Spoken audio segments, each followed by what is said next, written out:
This animation will show how cancer develops. Cancer is caused by the cells of the body changing so that they grow in an uncontrolled way. Click the navigation arrows below the animation screen to play, pause, rewind or fast forward the animation. Your body is made up of cells. Nearly all the cells in the body have a nucleus, which is the control center of the cell. The nucleus contains genes, which control everything about the cell, including how the cell grows and when it will die. Damage to genes is the underlying cause of cancer. The damage may be inherited or caused by other factors, such as cigarette smoke.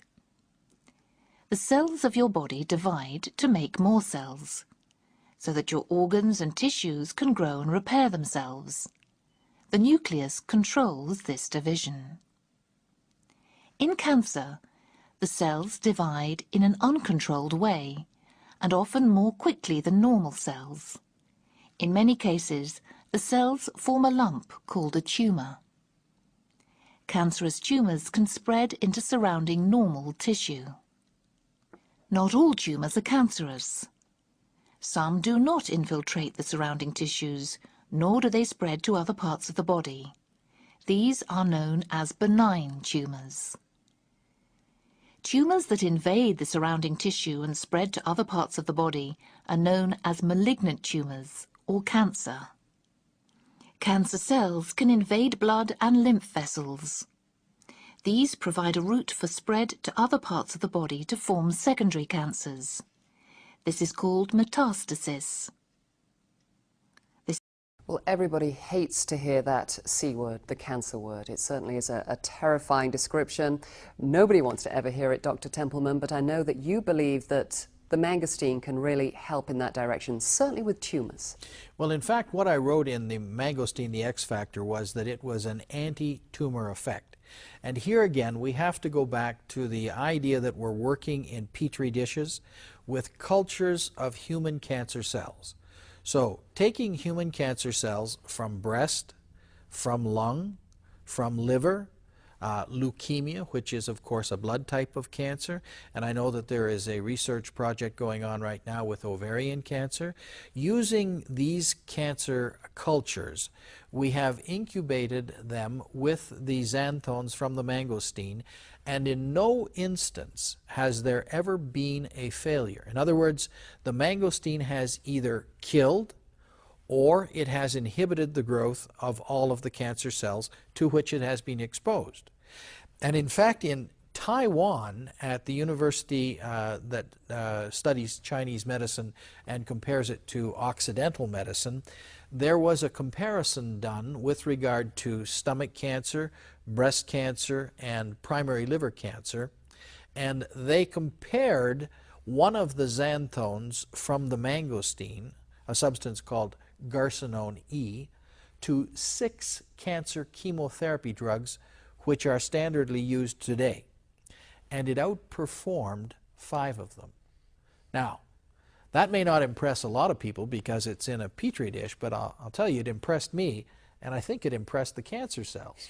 So I really do believe that there is reason to be optimistic about this in the use of cancer therapy. However, I would never recommend that anyone stop their standard cancer therapy, whether they're receiving chemotherapy or whether they're having radiation or any other type of cancer therapy, in favor of this.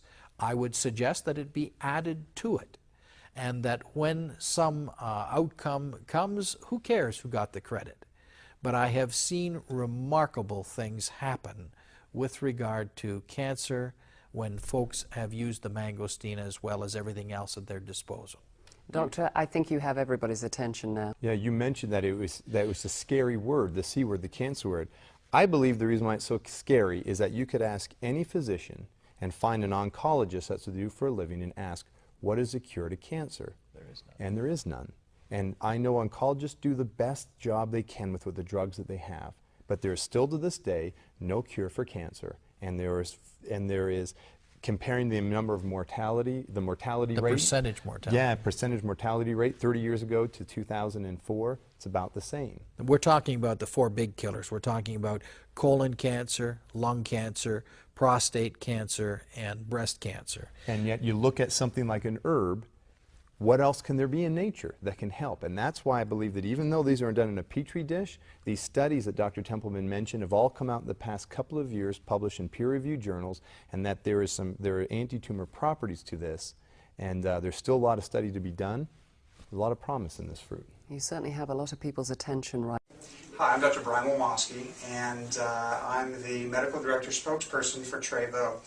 And today I wanted you to learn a little bit more about Trevo and the necessity for a kind of product like Trevo.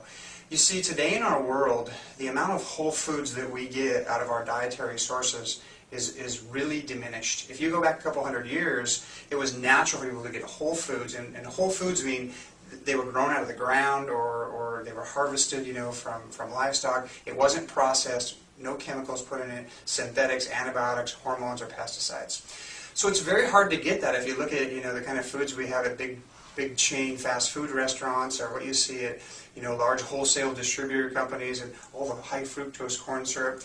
Matter of fact, a head of cabbage in 1958 had almost twice the amount of iron in it as it does today. So even if you are eating whole food vegetables, you're not getting nearly the supplementation that you would have got, just 50 years ago, let alone 200 years ago.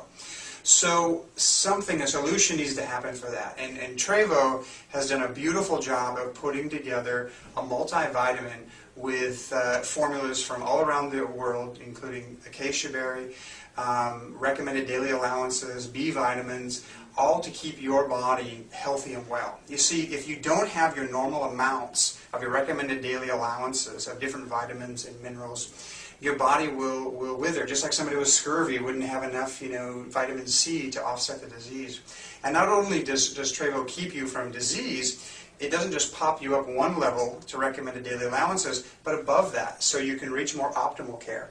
So Trevo is a product that's really founded on optimizing your body, moving your body towards health and wholeness. And really that's my goal, my clinical direction with all my patients and my products and my practice. I'm here working today busy. I've taken a moment out of patients to just have a few moments about Trevo and to understand the power of Trevo.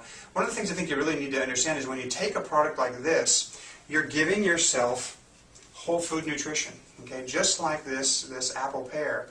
You're giving yourself nutrients and vitamins and minerals that come from the earth, that have not been refined, that are not full of chemicals and different kinds of processed ingredients. So it's why I endorse Trevo. I really like the company's philosophy, not just from the product side, but from the people involved, to move people towards health and wellness and an optimal life. And this is the foundational product, the first thing that a family needs to really get that. And it's great for kids as well as all the way up to adults and geriatric patients. And it's going to fit in the keys and the locks perfectly, so the body now can naturally create health. You see, your body was meant to create health all by itself. It just loses its ability when it gets clogged up with different chemicals and drugs and toxins and stresses over the course of our lives. But if we can remove those and then replace them with pure, sufficient products like Trevo, then the body now can just start moving towards health all by itself. And that's really the best that any doctor could happen or ask for in their patient's healing. So I recommend Trevo for you and your family.